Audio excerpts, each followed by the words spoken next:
Well, finally tonight, the Vatican Museums have unveiled a new exhibit of artifacts dedicated to a figure from ancient Egypt. The Charm of Sekhmet is the continuation of a project that began in 2017. It studied statues of the ancient goddess Sekhmet, or Lioness, that were given to the Vatican Museums in the 1800s.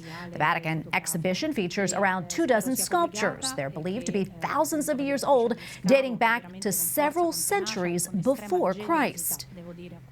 Joining us now from Rome is Alessia Amenta, Curator of the Vatican Museums Department of Egyptian and Near Eastern Antiquities. Alessia, thank you so much for your time today.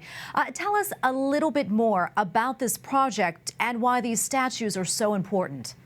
Yes, this is a very important project, an interdisciplinary and international project who is focusing on a sculptural production, a huge sculptural production of hundreds of statues of the goddess Sekhmet. And they are coming from a funerary temple in West Thebes.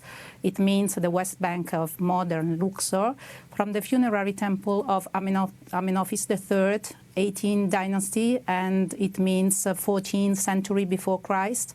And it is the most important funerary temple in that area, very huge, 700 meters per 500 meters. And from this temple are coming 800 of these Sekhmet statues. And curious, how did the Vatican's museums first obtain these sculptures? They came into the Vatican Museum in 1819, thanks to a traveler and archaeologist of that time, whose name is Silvestro Guidi, and who was collecting statues to be acquired from the Pope in Rome after coming back to Italy. And these statues were coming from the ground of this funerary temple, and they are 18 statues, very beautiful, and they are complete in granodiorite, so very polished and black. Very interesting. What do you hope people learn from this new exhibit? It's the hugest sculptural production in the history of a human race. So this is really extraordinary. We are cooperating also with a machine learning engineer for the artificial intelligence, because we are applying this machine learning to our huge amount of data.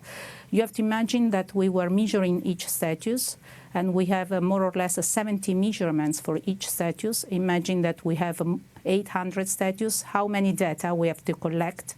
Because even if it is a huge production with a single theme, I mean, this is the goddess Sekhmet, each statue is different from the other. And it is very incredible. Alessia, thank you so much for your time today. This was fascinating. Alessia Amenta, Curator of the Vatican Museums Department of Egyptian and Near Eastern Antiquities. Thank you so much. Thank you to you. Bye-bye.